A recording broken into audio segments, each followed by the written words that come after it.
Emma pressed her face against the clear wall and watched the stars move. She was 8 years old, and she had seen more wonders than most humans would see in their entire lives. The observation garden stretched out behind her, filled with plants from a dozen different worlds. Her father had brought her here 6 months ago when he became Earth's ambassador to the Galactic Council. "Stay where I can see you," her father had told her that morning before leaving for another meeting. Always said that. He worried about her being so far from Earth, but Emma loved it here. The garden was safe. The walls were protected by shields that could stop anything. She turned away from the window and ran through the garden paths. Flowers that glowed in the dark grew next to trees with silver leaves. A small fountain made from crystal sang when water touched it. Everything was beautiful and strange and perfect. 3 levels below sat at a long table with creatures from across the galaxy. Some had scales, others had fur, and a few looked like they were made of living metal. They all watched him with eyes that showed little respect. To them, humanity was new, primitive, useful for labor and resources, but not worthy of real power. "Your request is," Ambassador said, though was large and covered in green scales that gleamed under the lights. His species controlled 12 star systems and had weapons that could crack planets. "Humanity has only been in council space for 30 years. You want defensive rights that took us centuries to earn." Kept his voice calm.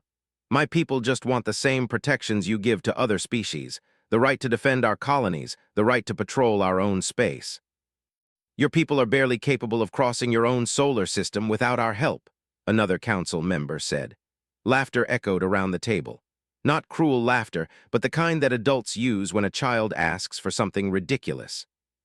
Felt his jaw tighten, but he said nothing. He had learned that showing anger only made things worse. The council saw humans as young and emotional, quick to rage and slow to think. Every meeting felt like trying to convince a room full of adults that children deserved a voice. "We will discuss this further next week," said, waving one clawed hand. "For now, the Empire wishes to demonstrate our new defensive systems. We believe seeing our technology will help humanity understand why we must lead the Council in military matters." Wanted to argue, but the meeting was already ending. He stood and walked to the viewing area where he could watch the demonstration. Other diplomats joined him, filling the gallery with a rainbow of alien forms. Large screens showed the space outside the station where warships moved into position. Lisa Hayes, the head of Embassy Security, appeared beside him. "Sir, should I move Emma to the inner quarters? These demonstrations sometimes produce radiation." "The garden shields will protect her," said, though he pulled up a security feed on his data pad. He could see his daughter dancing between the trees, pretending to be an explorer on an alien world. She was singing to herself. He smiled despite his frustration with the council. Outside the station, 3 warships powered up their weapons. Energy crackled between them, visible even in the vacuum of space. The ships formed a triangle and began charging a plasma array that could destroy an asteroid in seconds. "Witness the power of the Empire," announced to the gathered diplomats. "This is why we guide the Council. This is why younger species must follow our lead." The weapons fired. 3 beams of purple energy met at a single point, creating a ball of pure destruction. It was beautiful and terrifying. The power being displayed could level cities or shatter moons. Then something went wrong. One of the ships flickered. Its shields dropped for just a second. The plasma energy, looking for any path to release, found the gap. It bent like a river changing course and shot toward the station. Alarms screamed. The station's shields activated, but the plasma had been meant to break through defenses. It punched through 2 layers of protection in an instant. Watched his data pad screen. The garden, Emma was in the garden. The plasma beam cut through the station's hull like a knife through paper. It entered the observation garden from above, a column of purple fire that lasted only a heartbeat. The shields around the garden tried to hold, but they were designed for accidents, not military weapons. They shattered like glass. Saw his daughter look up. She had time to see the light. Then the screen went white and died. The embassy shook. Emergency systems activated everywhere. Doors sealed themselves. Air vents closed. The station's AI began damage reports in a calm voice that felt obscene. Lisa was already running toward the garden. Followed her, but his legs felt like they were moving through water. Time stretched. Every step took forever. Other humans from the embassy joined them, their faces showing the same fear. They reached the garden doors. The metal had melted and fused together. Lisa pulled at the emergency release, but it did not move. Two security officers brought cutting tools and began working on the door. Smoke leaked through the cracks. The smell of burned metal and ozone filled the air. It took 5 minutes to cut through the door. 5 minutes while stood and waited and knew. He knew the same way every parent knows when something terrible has happened to their child. He felt it like a whole opening in his chest. When the door finally fell open, the garden was gone. The plants had been reduced to ash. The crystal fountain was melted slag. The walls were blackened and cracked. And in the center, where Emma had been playing, there was nothing left but scorched floor. Lisa grabbed his arm before he could enter. "Sir, the radiation levels are still dangerous." He did not care about radiation. He did not care about anything. But his body would not move forward. Some part of him refused to see what was beyond that door. Back in the council chamber, the diplomats were in chaos. Species shouted at each other in a dozen languages. Stood at his station, his scales pale with shock. The screen still showed the ships outside, their weapons now silent. An aide touched his shoulder. "Ambassador, the council requests your presence. They want to discuss what happened." Turned slowly. His face showed no expression at all. He walked past the ruined garden and back to the council chamber. Every diplomat went silent when he entered. They knew what had happened. Everyone on the station knew. Spoke first. "Ambassador, this was an unfortunate accident, a technical malfunction. These things happen with advanced technology. The Empire offers compensation for your loss." Stood in the center of the room. He looked at each council member in turn. Some met his eyes, others looked away. "How much?" asked quietly. "Excuse me. How much compensation for my daughter's life? What is the price the council puts on a human child?" Scales shifted colors. "We will pay standard death benefits, 20,000 credits, a generous amount for civilian casualties." 20,000 credits, repeated. His voice was so quiet that the translation system struggled to pick it up. "You kill my 8-year-old daughter and offer me 20,000 credits." "It was an accident," another council member said. "The Empire has diplomatic immunity. These matters are closed." Looked at them for a long moment. Then he spoke one sentence. His voice was cold and empty and final. "The news reached Earth 48 hours after Emma died. It traveled through communication relays and quantum networks until it appeared on every screen across the planet. The response was immediate and absolute. Riots broke out in New York, London, Tokyo, Beijing, Lagos. Every major city erupted with fury. People poured into the streets demanding action, demanding justice, demanding war. President Grant stood in the White House Situation Room and watched the world burn with anger. She was 53 years old, and she had spent her entire political career working to keep humanity calm, to keep them patient, to convince them that playing nice with the Galactic Council was the smart move. Now a child was dead, and the council had offered pocket change as compensation. "How bad is it?" she asked. 17 dead in the riots so far, her chief of staff reported. 300 injured. The police cannot control the crowds. The military is being deployed in 6 countries to maintain order. What does the council say? They sent an official statement. They regret the accident. They ask that Earth accept their judgment and move forward with diplomatic relations. Felt something cold settle in her stomach. They actually think we will just accept this. "They do not understand us," Admiral Gregg said from across the table. He was the head of Earth's entire space defense force, a career military man who had served for 40 years. "They think we are like them, that we calculate loss and profit and move on." "Maybe we should," someone suggested. "We cannot fight them. They have technology we cannot match. If we push this, they might destroy us." Looked at the speaker. He was young, smart, practical, everything a good advisor should be, but he did not understand. "Get out," she said quietly. "Ma'am, get out of this room, now." The advisor left quickly, waited until the door closed before speaking again. "The Galactic Council does not understand humanity. They think we are weak because we asked for peace instead of demanding it. They think we are primitive because we joined their club instead of making our own.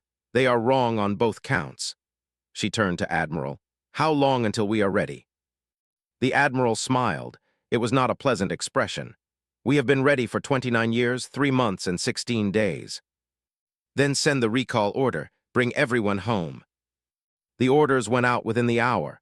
Every human ship in Council space received the same message. Return to Earth immediately. Every embassy began evacuation procedures. Every trade station started shutting down. Every colony outpost packed up and left. The Galactic Council watched in confusion as humanity simply vanished from their space. Within 3 days, not a single human remained outside the solar system. On Earth, President Grant called a meeting that only 5 people in the world were cleared to attend. Admiral was there. So was General from the Army. Doctor, a scientist most people had never heard of, and who had returned from the Council station with his daughter's ashes. Looked like he had aged 10 years in 3 days. His eyes were hollow. His hands shook when he held his coffee cup, but when he spoke, his voice was steady. "Tell them," he said to Doctor. The scientist stood and activated a holographic display. An image appeared showing the far side of the moon, but it was not the moon that anyone would recognize. The entire dark side was covered in structures, massive buildings and installations that stretched for thousands of miles. "What am I looking at?" General asked. "Project Colossus," Doctor said. "We began construction 31 years ago, 2 years before we made first contact with the Galactic Council." "That is impossible. We did not know about aliens 31 years ago." "Yes, we did," Admiral said. "We just did not tell anyone. Our deep space probes detected Council transmissions in 2025. We had 3 years to study their communications before they found us. 3 years to understand what kind of galaxy we were joining." Doctor changed the image. Now it showed detailed schematics of weapons and ships and systems that looked like they belonged in science fiction movies. "We learned quickly that we were hopelessly outmatched in technology. The Council species had been traveling the stars for thousands of years. Some of them could destroy our entire planet with a single ship, so we had a choice. We could hide and hope they never found us, or we could join them and buy time." "Time for what?" President Grant asked, though she already knew the answer. "Time to build Colossus. When we joined the Galactic Council, we acted weak, grateful. We took their scraps and said thank you. We let them treat us like children, and while they laughed at us, we took every spare resource on Earth and the Moon and Mars and poured it into one massive project." The image changed again. This time it showed an artificial intelligence core that dwarfed anything humanity had ever built. Colossus is not a weapon. It is a system, an intelligence that can control every military asset humanity has ever created. It can design weapons faster than any organic mind. It can manufacture ships from raw materials in hours instead of years. It can fight a war across 1,000 star systems without a single human pulling a trigger. "And it has been waiting," Admiral added. "Sleeping, learning, studying every piece of Council technology we could steal or trade for, analyzing their tactics, finding their weaknesses. For 3 decades we played weak while Colossus grew stronger." General stared at the display.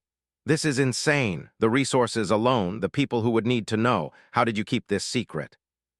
"We did not keep it entirely secret. Thousands of people worked on Colossus, but we told them it was a defensive project. Emergency preparations in case first contact went wrong. Most of the workers thought they were building shelters or escape ships. Only a handful knew the full scope." "And the cost?" "Everything," Doctor said simply. "Every scientific breakthrough we could have used to make life better on Earth went into Colossus. Every resource that could have built schools or hospitals or farms got diverted to the moon. We made humanity suffer in small ways so that one day, if we needed it, we would have the power to make the galaxy suffer in big ways." President Grant walked to the window and looked out at the night sky. Somewhere up there, the Galactic Council was probably laughing about how humanity had run away with its tail between its legs. "What happens when we activate it?" she asked. "Colossus will take approximately 6 hours to reach full operational status," Doctor said. "In that time, it will convert every factory we have into a weapon production facility. Every mining station will begin gathering materials for war. Every automated system will be repurposed for military use, and then it will begin creating more of itself." "Creating more?"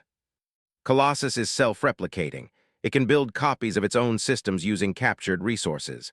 The Council has 10,000 warships. Within 2 weeks, Colossus will have 1 million automated drones. Within a month, 10 million. It will not stop until we tell it to stop or until there is nothing left to fight. The room went silent. Everyone understood what they were discussing. This was not a weapon you used to win a war. This was a weapon you used to destroy the concept of war itself. Spoke for the first time since Doctor began. My daughter is dead. They killed her and said it was an acceptable accident. I want to know if the council finds what is coming next to be acceptable. President Grant turned from the window. If we do this, there is no going back. The council will never trust us again. Half the galaxy will hate us. We will become the monsters they always feared humans might be. They killed a child, said, his voice cracked. They killed Emma and offered me money. They think human life is cheap. I want them to learn exactly how expensive we can be. Admiral, what is your assessment?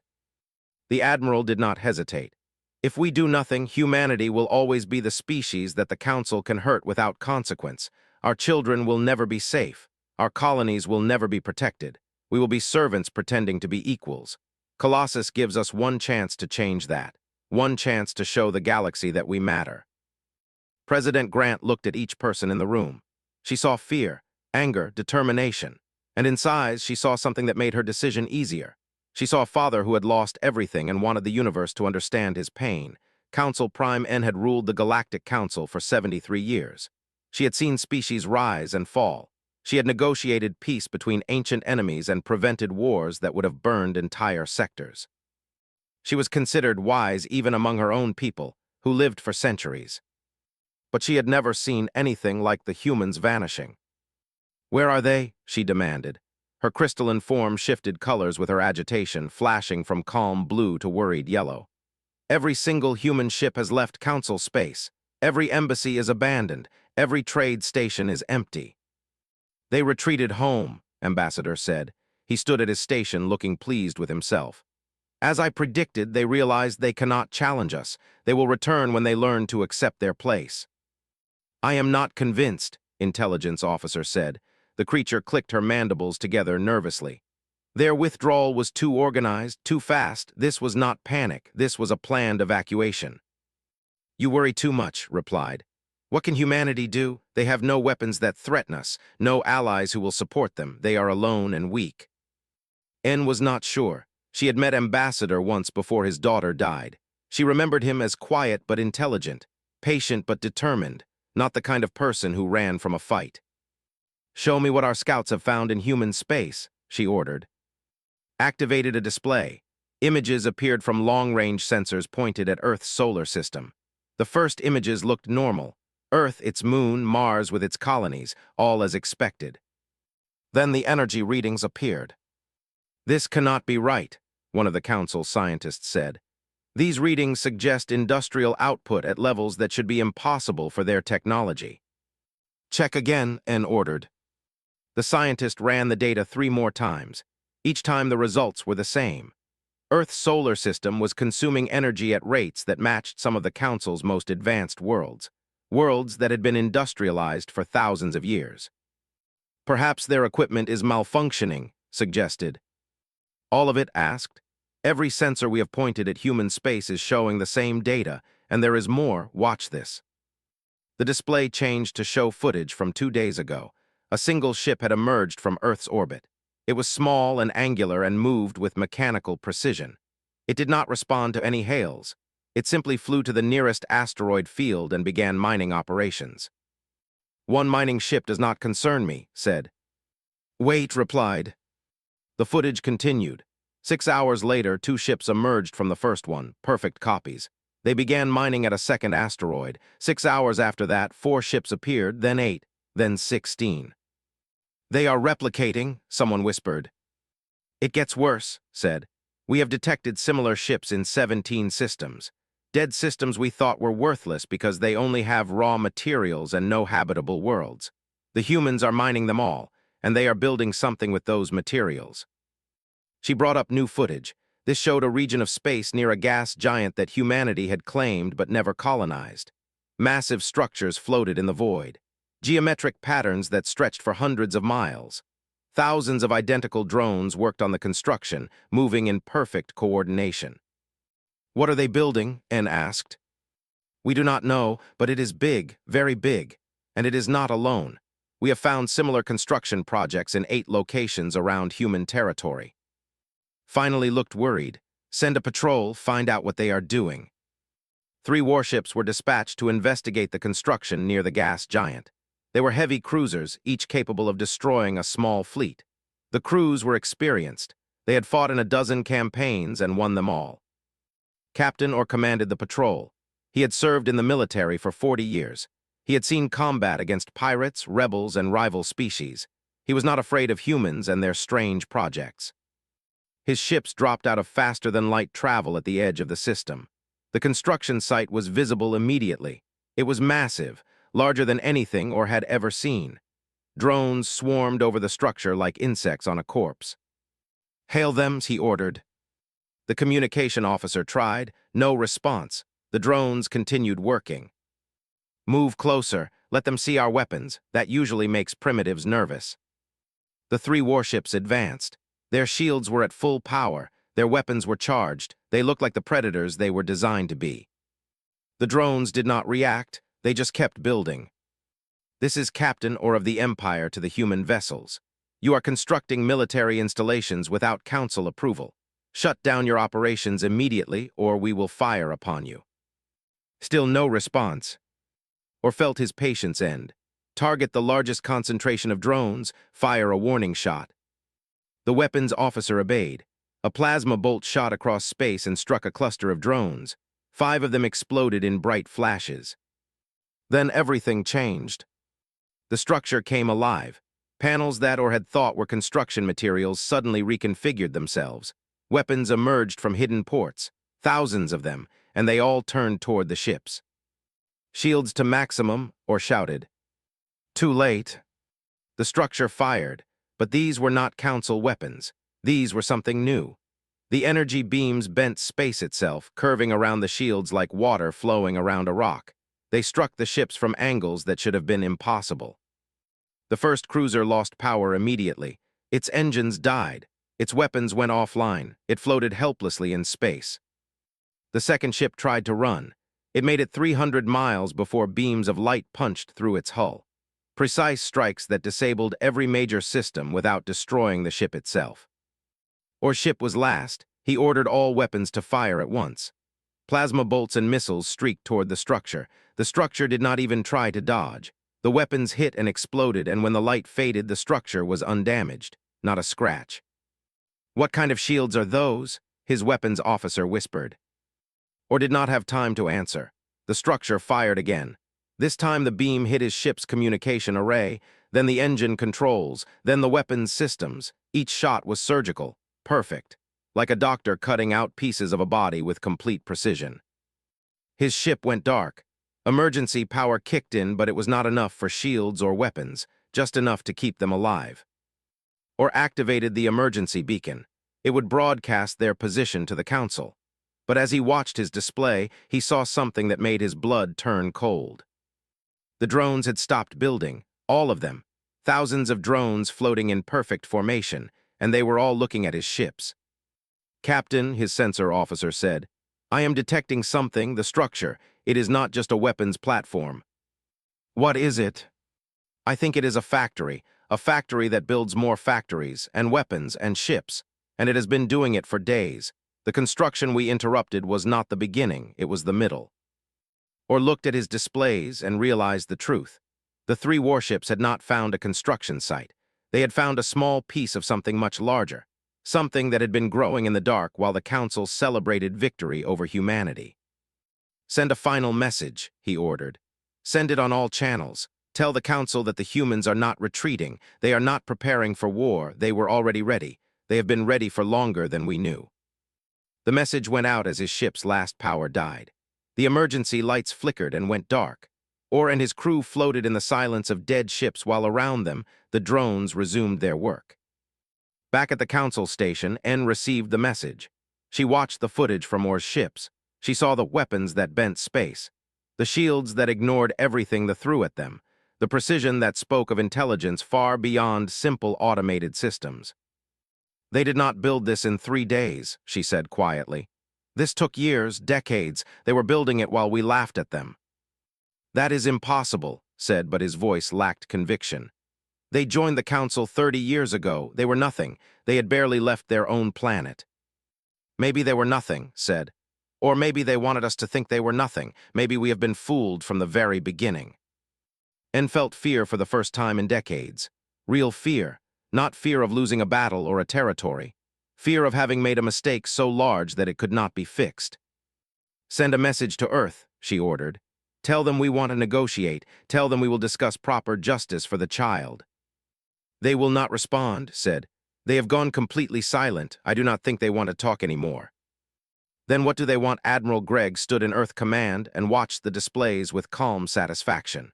30 years of waiting was finally over. 30 years of playing weak, of bowing to alien species who thought humanity was beneath them. All of it had been preparation for this moment. Colossus reports full operational status, Commander Jake Stevens said from his station. He was young, but he had been raised for this purpose. His entire life had been spent training to interface with the AI that would change everything. All systems are responding. Fleet deployment is proceeding on schedule. Show me the tactical display, ordered. The main screen changed to show the entire region of space between Earth and the Galactic Council. Human ships were everywhere, not the clumsy vessels the Council had seen before. These were sleek and deadly. Each one was controlled by a portion of Colossus's vast intelligence. They moved like schools of fish, thousands acting as one. On the other side of the display, the Council fleet was gathering, 10,000 warships from 20 different species. It was the largest military force ever assembled in Council history. They were coming to crush humanity once and for all. Smiled, they still do not understand. At the Council station, fleet commander or prepared for battle. He had survived the encounter with the human construction site. His ships had been recovered, and he had been given command of the combined fleet. The Council wanted someone who had seen human weapons firsthand. All ships report ready, his tactical officer said. We outnumber them 3-1. Or was not comforted by the numbers. He had seen what human weapons could do, but the Council insisted on this show of force. They wanted to prove that humanity could not challenge their authority. All ships advance, he ordered. 10,000 warships moved forward. They came from every corner of Council space. Cruisers with their heavy plasma cannons, hive ships that carried thousands of fighters, crystalline vessels that could focus energy in ways that physics, ships made of living metal that could repair themselves in combat. It was beautiful and terrible, the pride of galactic civilization moving as one. The human fleet waited at the edge of their territory, 20,000 ships, all identical, all silent. They are not hailing us, Or's communication officer reported. They will run, someone predicted. When they see our numbers, they will retreat. But the human ships did not run, they simply waited. The Council fleet crossed into human territory. Still the humans did not move, or felt his scales itch with nervousness. This was wrong. Everything about this felt wrong. Range to human fleet, he asked. 300,000 miles and closing. Open fire at 100,000 miles. All ships full bombardment. The order went out across the fleet. Every species understood. They were going to overwhelm the humans through sheer volume of firepower. There was no defense against 10,000 ships firing at once. The distance closed, 100,000 miles. The Council fleet opened fire. The space between the fleets lit up with weapons fire. Plasma bolts, energy beams, missiles, and weapons that had no name in human language. Enough firepower to destroy 100 planets. All of it focused on the human fleet. The human ships did not dodge. They did not raise shields. They simply sat there and took the fire. Direct hits across their entire fleet, someone cheered. We are tearing them apart. But when the light faded, the human ships were undamaged, not even scratched. Their hulls showed no sign of impact. It was as if 10,000 warships had fired at ghosts. Impossible, Or whispered. Then the humans returned fire. 20,000 ships fired at once, but these were not random shots. Each beam was targeted with perfect precision. Colossus had analyzed 30 years of Council military data. It knew every ship class, every weapon system, every vulnerability. The ships had plasma shields designed to stop energy weapons. The human beams phased through those shields like they were not there. They struck engines and weapons and power cores with surgical accuracy. The Hive ships relied on their numbers and redundant systems. The human weapons released pulses that disrupted their neural networks. Thousands of fighters went dead in seconds. The Hive ships floated helplessly as their organic crew convulsed in agony. The crystalline vessels could focus energy better than any species in the galaxy. The human weapons used resonance bombardment. They made the crystal hulls vibrate at frequencies that tore them apart from within. Beautiful ships shattered like dropped glass. The ships made of living metal could heal themselves. The human beams prevented that healing. They struck the same spot over and over, faster than the metal could repair. It was like watching someone stab a wound that would not close. In 3 minutes, half the Council fleet was disabled. Not destroyed, disabled. Every ship was still intact but powerless. Floating debris crewed by shocked survivors. Fall back, or ordered. All ships retreat now. The surviving ships tried to run. Some made it. Others were caught by human fire and added to the collection of dead vessels. Within 10 minutes, the battle was over. The Council had lost 7,000 ships. The humans had lost 0. Commander Jake Stevens watched the battle from Earth Command with professional interest. Colossus performed exactly as predicted. No human casualties. Enemy fleet disabled with minimal loss of life on their side. Good said, "We are not here to kill them, we are here to teach them." What is the next phase? Show them what real power looks like. Across Council space, something new appeared. Human ships began emerging from faster-than-light travel at every major trade route. They did not attack. They simply positioned themselves and waited. Within hours, every shipping lane in Council territory was blocked. Food shipments stopped. Medical supplies could not move. Industrial materials sat in cargo holds unable to reach their destinations. The Council tried to force their way through. Ships that attempted to run the blockades were disabled just like the military fleet had been. Precise. Surgical. No deaths, but no mercy either. On the Council station, panic was spreading. 12 species relied on regular food shipments to survive. Their worlds could not feed their own populations. Without trade, they would starve within weeks. What do they want? Someone demanded. Why are they doing this? Council Prime N knew the answer. They want us to hurt. They want us to understand what it feels like to be helpless. We should negotiate, another member suggested. They have not responded to any of our messages. I do not think they want to talk yet. Ambassador stood at his station. He looked smaller now, frightened. This is about the child. We should agree to their demands, give them whatever they want. What do they want? N asked. They have not told us. They have just taken away our ability to fight and our ability to feed ourselves. They are systematically dismantling everything we have built. The truth was worse than she knew. The human blockade was not just stopping ships. It was demonstrating control. Every ship that tried to move was tagged by human sensors. Every communication was monitored. Every planetary defense grid was quietly mapped and analyzed. Colossus was learning, growing, adapting, and the Council had no way to stop it. On Earth sat in a dark room and watched the tactical displays. He saw Council ships floating dead in space. He saw trade routes choked. He saw panic spreading across 20 species. His daughter was still dead. Nothing would change that. But for the first time since she died, he felt something other than grief. It was not joy. It was not satisfaction. It was just a cold certainty that the universe now understood. Human life mattered, and anyone who forgot that lesson would pay a price they could not afford. They are requesting negotiations, Admiral reported. Council Prime and herself, she sounds desperate. Looked at the message request blinking on his screen. He could answer. He could let them beg, but he was not ready yet. Let them wait, he said. Let them wonder. Let them feel what it is like to be small and scared and helpless. Let them know what my daughter felt in her last moment. 2 weeks into the blockade, children began dying on the Council worlds. The reports came in slowly at first. A few dozen on the colonies where food production had always been marginal. Then hundreds on the crystalline worlds where every calorie had to be imported. Then thousands across 12 species as medical supplies ran out and diseases spread unchecked. President Grant read each report with a careful eye. She had known this would happen. Colossus had predicted it down to the exact day when each species would reach critical shortage. The AI did not make mistakes. How many total? She asked. 4,312 as of this morning, her aide reported. "The number is climbing by the hour.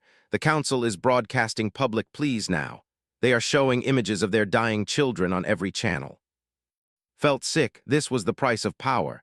This was what happened when you made the galaxy hurt. But she also remembered Emma, she remembered the council's dismissal. Their arrogance. Their absolute certainty that human life meant nothing. "Have they agreed to our terms?" "Not yet, they keep trying to negotiate. They want compromises, they want to save face." Then the blockade continues.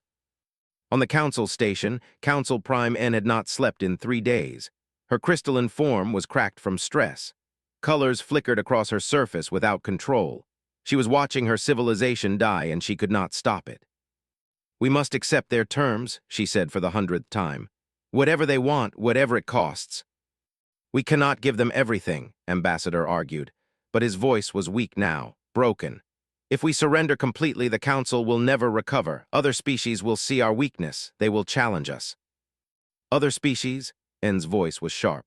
"What other species matter when our children are dying? The humans are not asking for territory. They are not asking for resources. They are asking for something worse." "What?"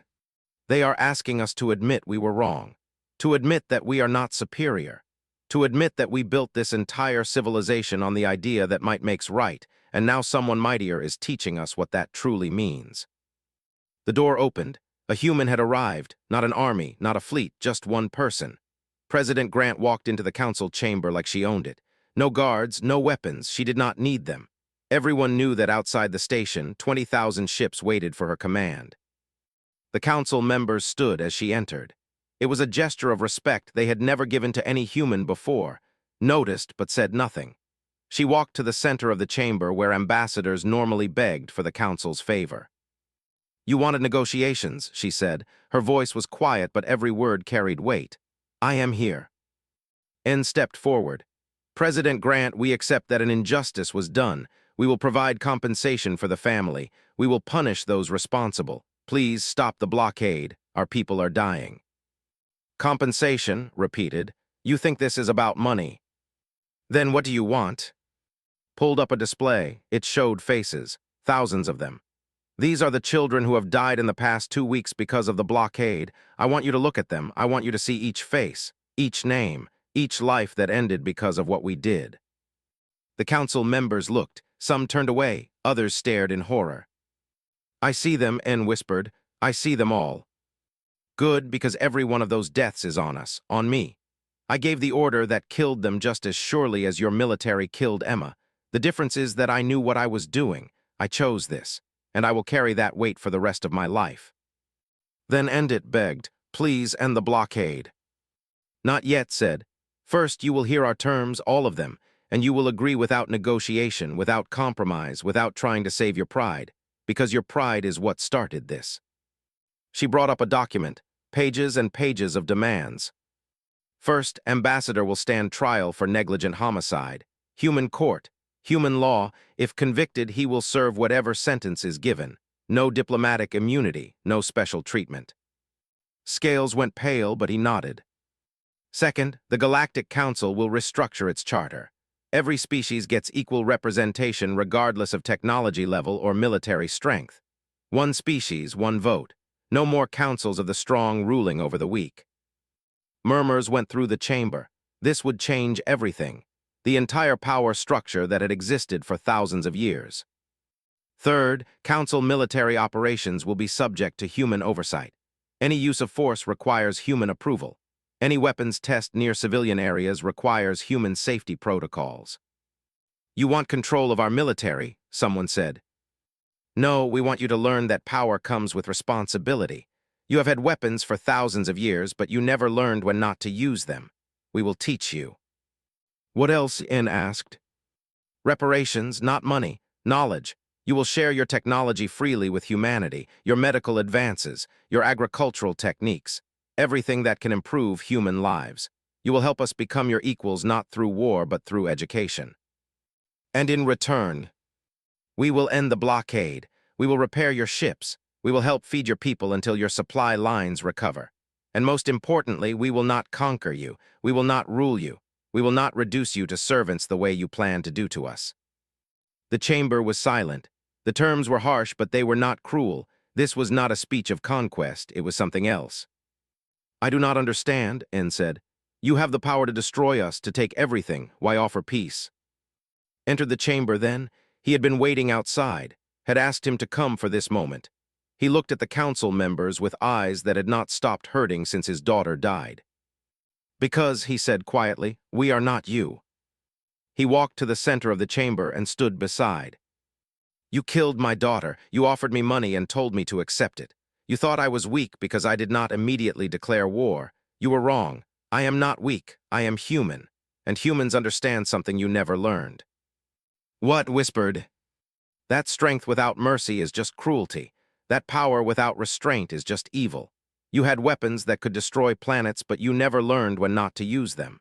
You had technology that could save billions, but you hoarded it to maintain your dominance. You built a civilization where children died because their species were not important enough to help." His voice broke, but he continued. "My daughter is dead. Nothing will bring her back. I could kill every single one of you and it would not fill the hole in my heart. So instead, I am going to do something you never expected. I am going to make sure no other parent, human or alien, ever has to feel what I feel right now." He turned to, "End the blockade, accept their surrender, and then we start building something better." Looked at the council members. "Do you agree to all terms?"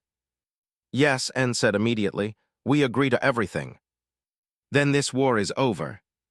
The order went out across human networks. Colossus received the command and began standing down. The blockade ended. Ships full of food and medicine began flowing into council space. Human engineers started repairing damaged vessels. The galaxy slowly began to breathe again. But things would never be the same. The council understood now that they were not the masters of the galaxy. They were not superior. They were just older, and age without wisdom meant nothing. Returned to Earth 3 days later, he visited a garden that had been built in Emma's memory. Flowers from a dozen worlds grew there. A statue showed a little girl looking at the stars with wonder in her eyes. President Grant found him there. "Was it worth it?" she asked. Did not answer immediately. He touched the statue's hand. It was cold marble, but he could almost remember what his daughter's real hand felt like. "My daughter is dead," he finally said. "Nothing was worth that. But maybe, somewhere in the future, another child will live because we showed the galaxy that killing children has consequences. Maybe some parent will tuck their son or daughter into bed and never know that they were saved by what we did here. Maybe that is enough." "Is it enough for you?" Smiled, but it did not reach his eyes. "No, but it will have to be." He left the garden and returned to his life. He would serve as ambassador to the new council. He would help rebuild relationships with species that had learned to fear and respect humanity. He would carry his grief until the day he died. But he would also carry the knowledge that his daughter's death had changed the galaxy. That Emma, who loved gardens and stars and wonder, had become the reason why children across 1,000 worlds could sleep safely. Deep on the far side of the moon, Colossus returned to sleep mode. Its vast intelligence waited in darkness, ready to wake again if humanity ever needed it. A guardian that never forgot.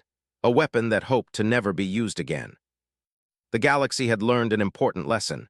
Humanity was not weak, they were patient, they were kind, they valued mercy over revenge. But if you hurt their children, they would show you exactly what they were capable of becoming. And that lesson would never be forgotten. Nodded and closed the channel. The request went unanswered. In council space, ships floated dead, trade routes stayed closed, and humanity's message was finally being received. "You heard us, now you will understand what that means." The answer came 6 hours later when human ships appeared at the edge of council space. Not dozens of ships, not hundreds, thousands, tens of thousands, all identical, all moving with the same mechanical precision. And behind them, something bigger was coming. Something that made the Council's entire military fleet look like toys. "Activate Colossus," she said. "Bring our people home first. I want every human out of Council space before we begin. Then wake up our sleeping giant and show the galaxy what happens when you hurt one of our children." Doctor entered the authorization codes into his tablet. Somewhere on the far side of the moon, systems that had been waiting for 3 decades began to wake. Power flowed through networks designed to fight a war that would reshape the galaxy. The Colossus stirred, and humanity stopped pretending to be weak. You will regret this. He turned and walked out of the chamber. Behind him, the council members looked at each other. Some laughed nervously. Others shook their heads. They were the most powerful beings in the galaxy. What could humanity possibly do to make them regret anything? They would learn the answer soon enough.